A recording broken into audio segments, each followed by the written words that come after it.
दोस्तों अभी कुछ ही दिनों में दीपावली आने वाली है। आप सभी को पहले से ही दीपावली की हार्दिक शुभकामनाएं। दोस्तों आपके मन में कभी तो ये सवाल ज़रूर उठा होगा कि दीपावली के दिन हम लक्ष्मी जी और गणेश जी की पूजा ही क्यों करते हैं, राम जी और सीता जी की क्यों नहीं।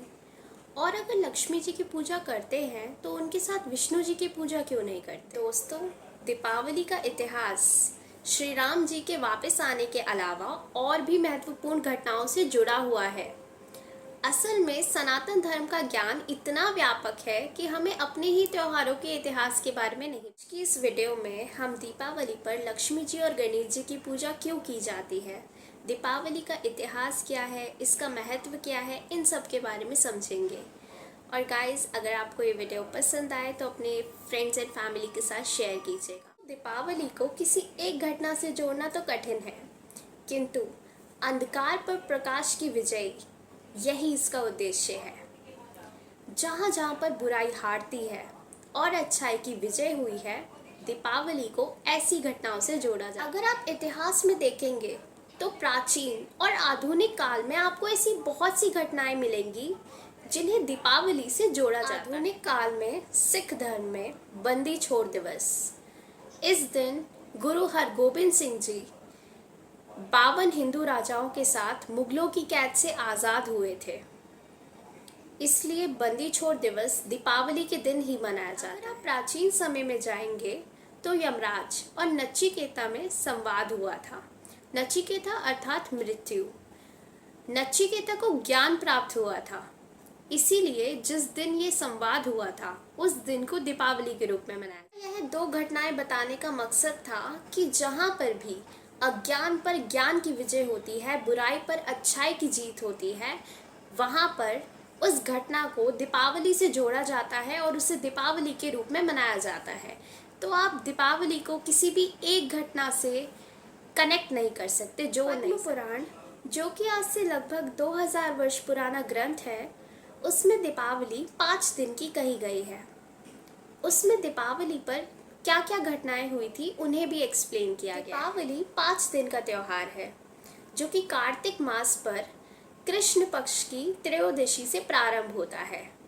त्रयोदशी, चतुर्दशी और अमावस्या और आगे के 2 दिन, कुल मिलाकर 5 दिन का त्योहार होता है। पद्म पुराण के ही अनुसार त्रयोदशी और चतुर्दशी यह दोनों दिन यमराज जी को समर्पित है। और अगर आप पुराणों में देखेंगे तो यमराज जी और नचिकेता का जो संवाद हुआ था वो त्रयोदशी और चतुर्दशी के आसपास ही हुआ था। अगर आप पद्म पुराण में देखेंगे तो उसमें त्रयोदशी और चतुर्दशी यमराज जी को समर्पित है, लेकिन अमावस्या के दिन लक्ष्मी जी की पूजा का विधान बताया गया है। अब इसके पीछे के मुख्य कारणों को जानते हैं। आपको याद होगा कि सावन से पहले देवशयनी एकादशी आती है, जिसमें बताया जाता है कि विष्णु जी शयन को चले गए हैं और 4 महीने तक शयन अवस्था में रहेंगे। जब 4 महीने बाद कार्तिक मास आता है, देवोत्थान एकादशी आती है, तब विष्णु जी जागृत अवस्था में आते हैं। पद्म पुराण के अनुसार विष्णु जी के जागृत अवस्था में होने से पहले ही हमें माँ लक्ष्मी जी की आराधना कर लेनी चाहिए। इसीलिए कार्तिक मास की कृष्ण पक्ष में जब अमावस्या होती है तब हम लक्ष्मी जी की आराधना करते हैं। पद्म पुराण आज से लगभग 2000 वर्ष पुराना ग्रंथ है। उसमें इसी दिन पर लक्ष्मी पूजन का कहा गया है, तो हम ये मान सकते हैं कि 2000 वर्षों से इसी दिन पर लक्ष्मी पूजन होता आ रहा है। अब लक्ष्मी जी के साथ गणेश जी की पूजा क्यों की जा रही है, कब से की जा रही है और इसके पीछे का इतिहास क्या है, आइए जानते हैं। दोस्तों लक्ष्मी जी और गणेश जी के साथ में पूजन का कोई ग्रंथीय प्रमाण तो नहीं है, पर अनेक दंत कथाएं हैं। दोस्तों यह जो दंत कथा है, इसके अनुसार लक्ष्मी जी को एक बार अपने पे बहुत ज़्यादा अभिमान हो जाता है, तो विष्णु जी उनसे कहते हैं कि एक स्त्री तब तक पूर्ण नहीं होती जब तक उसने ममत्व का अनुभव ना किया हो।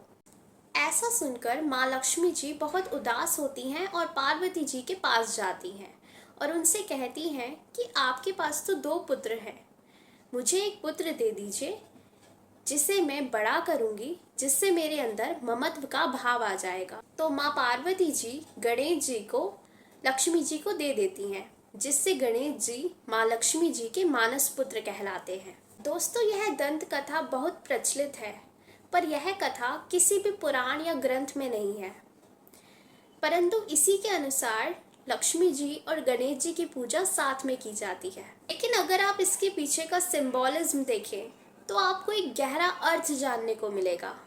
गणेश जी बाधाओं को हटाते हैं और लक्ष्मी जी गोल्स को अचीव करने में हेल्प करती हैं, लक्ष्यों को प्राप्त करने में मदद करती है। और लक्ष्मी जी की पूजा विष्णु जी के साथ क्यों नहीं की जाती?